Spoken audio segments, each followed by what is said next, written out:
എല്ലാവർക്കും നമസ്കാരം. ശ്രാവണി കൈകൊട്ടിക്കളി സംഘത്തിൻ്റെ പുതിയൊരു എപ്പിസോഡിലേക്ക് എല്ലാവർക്കും സ്വാഗതം. ധനുമാസത്തിലെ തിരുവാതിര അടുത്തെത്തി. ജനുവരി 13 ധനുമാസത്തിലെ തിരുവാതിര പിറന്നാൾ വരണത്. 12 തന്നെ ഉച്ചയ്ക്ക് മുന്നേ തുടങ്ങും തിരുവാതിര എന്നുള്ളതുകൊണ്ട് അന്ന് രാത്രിയാണ് ഉറക്കൊഴിയൽ, പാതിരാപ്പൂ ചൂടൽ, അങ്ങനത്തെ ചടങ്ങുകളും വേറെ വെറ്റിലെടുക്കൽ ഒക്കെ അന്ന് തുടങ്ങും. ദേശത്തിനനുസരിച്ചും ഇപ്പോഴത്തെ കാലത്തിനനുസരിച്ചും കുറേ മാറ്റങ്ങൾ ഉണ്ട് തിരുവാതിരയുടെ ചടങ്ങുകളിൽ. കാലത്തിനനുസരിച്ച് പിന്നെ പറയണ്ടല്ലോ, എല്ലാവർക്കും കുറേ തിരക്കുകൾ ഒക്കെ ആയപ്പോൾ എല്ലാറ്റിൻ്റെയും ചെറിയ ചെറിയ രൂപങ്ങളായി മാറി തുടങ്ങിയിട്ടുണ്ട്. എന്നാലും തിരുവാതിര ഒരുവിധം എല്ലാ ചടങ്ങുകളോടും കൂടി തന്നെ ആഘോഷിക്കാറുണ്ട് ഒരുവിധ സ്ഥലങ്ങളിലൊക്കെ. തെക്കോട്ടൊക്കെ കുറേ ദിവസം മുന്നേ, ഒരു മാസം മുന്നേ ഒക്കെ തുടങ്ങുത്രേ തിരുവാതിര കുളി ഒക്കെ, തുടിച്ചുകുളിയൊക്കെ. ഈ ഭാഗങ്ങളിലേക്ക് അത്രയും കുറേ ദിവസം മുന്നേ ഉണ്ടായിരുന്നില്ല. അശ്വതി മുതലോ അങ്ങനെ ഒക്കെ ഉണ്ടായിരുന്നുള്ളൂ. ഇപ്പം പിന്നെ കാലം മാറി, എല്ലാവർക്കും തിരക്കുകളായി. അത്രയും കുറേ ദിവസമൊന്നും ഇല്ലെങ്കിലും മകീരത്തിൻ്റെ അന്നും തിരുവാതിരയുടെ അന്നും എന്തായാലും അതല്ലാച്ചാൽ പറ്റിച്ച കുറച്ച് ഒരു 2-3 ദിവസം മുന്നെങ്കിലും തുടിച്ചുകുളിയും അതിൻ്റെ ചിട്ടാവട്ടങ്ങളും ഒക്കെ പതിവുണ്ട്. തുടിച്ചുകുളി എല്ലാ പാട്ടിലും, ഇപ്പം കഴിഞ്ഞ എപ്പിസോഡിലെ പാട്ടിലും അങ്ങനെയായിരുന്നല്ലോ. തിരുവാതിര വന്നണയുമ്പോൾ പുലർക്കാലേ കുളിയത് വേണം, തുടിയും കുളിയും പാട്ടും എല്ലാം വേണം, അങ്ങനെയാണ്. ആ ചടങ്ങ് എല്ലായിടത്തും ഒരുപോലെ തന്നെ അതേ ആ ഒരു ഉത്സാഹത്തിൽ രാവിലത്തെ തണുപ്പിനൊന്നും വക വയ്ക്കാതെ നേരത്തെ, ചെറിയ കുട്ടിയാകുമ്പോൾ നേരത്തെ ആരെങ്കിലുമൊക്കെ എഴുന്നേൽപ്പിക്കും. 4 മണിയൊക്കെ ആകുമ്പോഴേക്കും എഴുന്നേൽക്കാനൊക്കെ ഭയങ്കര ഉത്സാഹമാണ്. കുളത്തിൽ ചെന്നിട്ട് കൂനി പിടിച്ചിങ്ങനെ ഇരിക്കും. എല്ലാവരും ഇറങ്ങിയിട്ട് ലാസ്റ്റ് ഇറങ്ങാം എന്നുള്ളതിൽ കൂനി പിടിച്ചിങ്ങനെ ചൂളി പിടിച്ചിരിക്കും. പക്ഷേ കുറച്ച് കഴിഞ്ഞാൽ എല്ലാവരും പാട്ടൊക്കെ പാടി തുടിക്കാൻ തുടങ്ങും. ധനുമാസത്തിൽ തിരുവാതിര എന്ന് പറഞ്ഞിട്ടുള്ള പാട്ടോ അതൊക്കെ പാടി ഉറക്കെ തുടിക്കണേനും ഉണ്ട് ഒരു താളവും ഒരു അതിൻ്റേതായ സ്റ്റൈലും ഒക്കെ. ഒരു കൈ പരത്തി പിടിച്ചിട്ടും ഒരു കൈ ഇങ്ങനെ മുഷ്ടി ചുരുട്ടി പിടിച്ചിട്ടും ഇങ്ങനെ അടിക്കുകയാണ് ചെയ്യുക വെള്ളത്തിൽ. വെള്ളത്തിൻ്റെ ഉള്ളിലേക്ക് ഇങ്ങോട്ട് കൈ അങ്ങോട്ട് പോണ സമയത്ത് ശരിക്കും പറഞ്ഞാൽ നല്ല മുഴക്കത്തോടു കൂടിയ വലിയ ശബ്ദം, അത് ശരിക്ക് ചെയ്യണവർ ചെയ്യുമ്പോൾ ആ ഒരു ശബ്ദം ഉണ്ടാവും. അപ്പോൾ അതാണ് അതിൻ്റെ ഒരു ഭംഗി. അപ്പോൾ എല്ലാവരും അത് ചെയ്തു തുടങ്ങുമ്പോൾ ഞങ്ങളും കുട്ടിയോടും ഉത്സാഹമായിട്ട് ചാടി ഇറങ്ങും. എന്നിട്ട് തുടിക്കാൻ തുടങ്ങും. നമ്മളിങ്ങനെ പ്ലേ എന്നാക്കുള്ളൂ, ശബ്ദമൊന്നും നേരെ വരില്ല വെച്ചാലും. ഇന്ന് ചെയ്തില്ല, നാളെ കുറച്ചും കൂടി നേരെ ആവണം വെച്ചിട്ട് നാളെ ആവുമ്പോഴേക്കും, അന്നൊക്കെ കുറേ 7 ദിവസം മുന്നേയൊക്കെ ഉണ്ടായിരുന്നു. അപ്പോൾ അതിൻ്റെ ആ ഒരു ഉത്സാഹം ഒരു പ്രത്യേക ഉത്സാഹം തന്നെയാണ് അതിന്.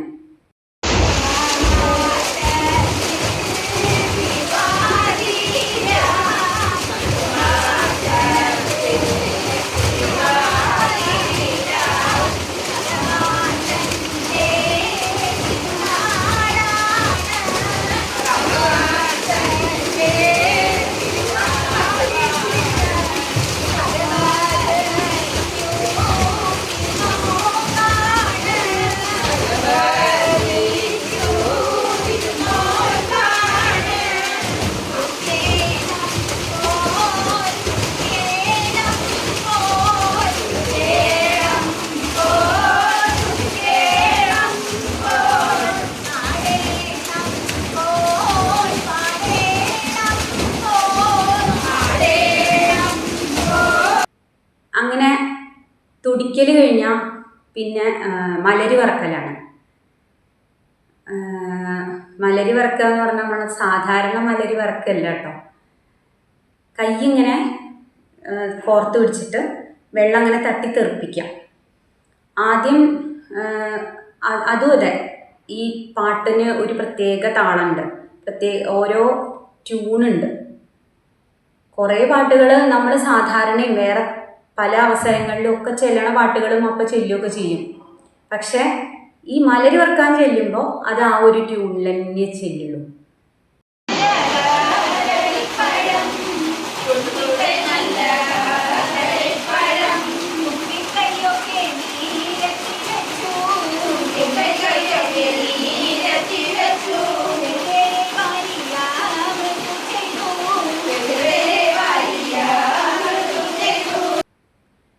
അങ്ങനെ മലരി വറുത്ത് തുടങ്ങി പാട്ടിങ്ങനെ മുറുകി വരുമ്പോഴേക്കും വെള്ളം ഇങ്ങനെ നല്ലോണം പതച്ച് മുകളിലേക്ക് ഇങ്ങനെ ആക്കിക്കൊണ്ടിരിക്കും.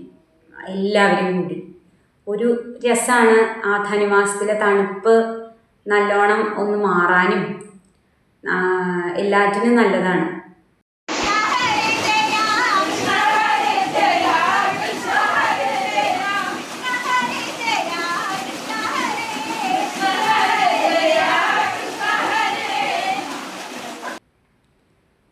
മലരി വറുക്കൽ കഴിഞ്ഞാൽ പിന്നെ എണ്ണി തുടിക്കും. 108 തവണ എണ്ണി തുടിക്കും. മുങ്ങിക്കയറിയ പിന്നെ അലക്കിയും കൊണ്ടുകൊണ്ട് തോർത്തി അലക്കിയത് കൊടുത്ത് കുറിയിടുക, കണ്ണെഴുതുക, അങ്ങനത്തെ പരിപാടികളാണ്.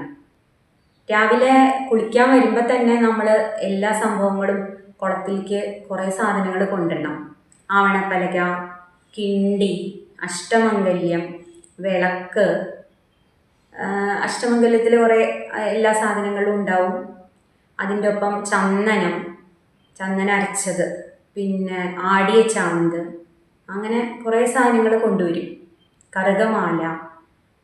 പിന്നെ തിരുവാതിരയുടെ അടുത്ത ദിവസങ്ങളിലാവുമ്പോഴേക്കും അടയ്ക്കാമണിയൻ എന്ന് ആ ദിവസങ്ങളിൽ പറയില്ല. പൂവ്, ചൂടണ പൂവ് എന്നേ പറയുള്ളൂ.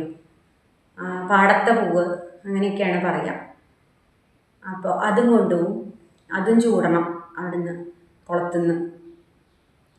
അങ്ങനെ എല്ലാ സാധനങ്ങളും കൊണ്ട് പോയി എന്നിട്ടാണ് കുളത്തിലിറങ്ങി തുടിക്കലും മലരി വറുക്കലും എല്ലാം.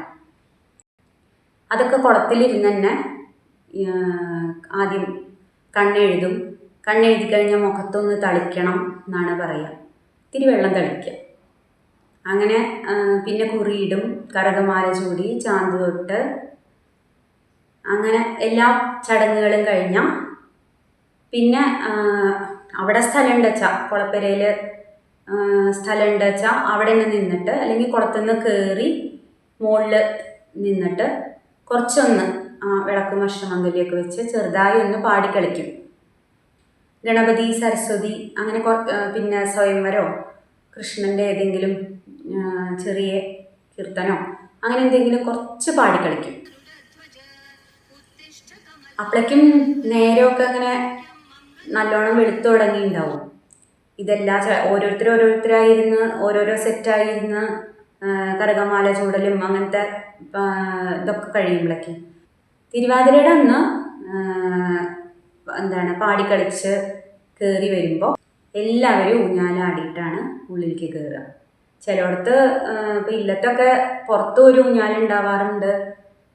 അതേപോലെ വടക്കേ കെട്ടിൻ്റെ ഉള്ളിലും ഒരു ഊഞ്ഞാലുണ്ടാവാറുണ്ട്. അപ്പം ഞങ്ങളൊക്കെ കുളത്തുനിന്ന് ഞങ്ങൾ കയറി വന്ന വടക്കേ കെട്ടിലെ ഊഞ്ഞാലിൽ ആടിയിട്ടാണ് പിന്നെ ബാക്കി തേവാരം അല്ലെങ്കിൽ അമ്പലത്തിൽ പോവുക, അങ്ങനത്തെ ബാക്കി കാര്യങ്ങളൊക്കെ ചെയ്യാറ്. അതുപോലെ ചില സ്ഥലത്ത് കുളി കഴിഞ്ഞ് വന്ന ഉടനെ ഈ കിഴങ്ങൊക്കെ ചുട്ട് വെച്ചിട്ട് അത് കഴിക്കൽ, കുറച്ച് ഇളനീര് സേവിക്കുക, ചുട്ടത് കഴിക്കുക, അങ്ങനത്തെ സംഭവങ്ങളുണ്ട്. എല്ലായിടത്തൊന്നും ഇല്ല കേട്ടോ. ചിലയിടത്ത് അതില്ല. ചിലയിടത്ത് അത് വിസ്തരിച്ച് എട്ടങ്ങാടി ആക്കിയിട്ട് അതാണ് സേവിക്കുക. അങ്ങനെ പല സ്ഥലങ്ങളിലും പലതരത്തിലെ ആവക ചടങ്ങുകളൊക്കെ വെച്ചാലും തുടിച്ചുകുളിയും മലരി വറുക്കലും ബാക്കി കുളത്തിലെ ചടങ്ങുകളൊക്കെ എല്ലായിടത്തും ഉള്ളതാണ്.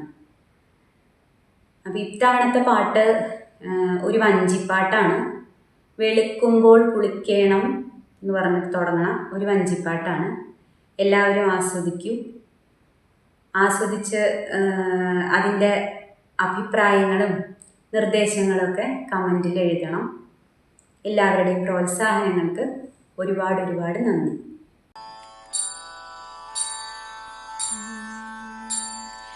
വേളൂക്കുമ്പോൾ കുളിക്കണം, കുളിക്കുമ്പോൾ തുടിക്കണം, തുടിക്കുമ്പോൾ ഹരമേകാൻ കുരവ വേണം.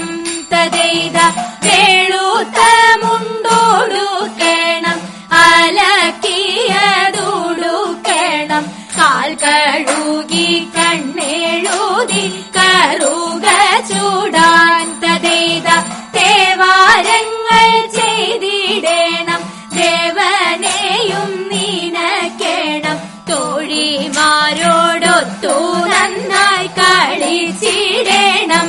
തതെയ്ത എട്ടങ്ങാടി വട്ടം കൂട്ടി എള്ളുമിട്ട് നിവേദിച്ച് എല്ലാവരും മൃഷ്ടാനമായി പൂജിച്ചിടേണം. തതെയ്ത ആതിര നോയമ്പു നോറ്റ് ഉറക്കവുമിളച്ചൂട് ആതിരാവിൽ ഭക്തിയായി ദശപുഷ്പവും ചൂടി. തതെയ്ത ഇക്കണക്കിനിരിക്കുന്ന തരുണിമണികൾക്കെല്ലാം നിത്യമായി വിളങ്ങിടുന്നു മംഗല്യസൂത്രം. തതെയ്ത നിത്യമായി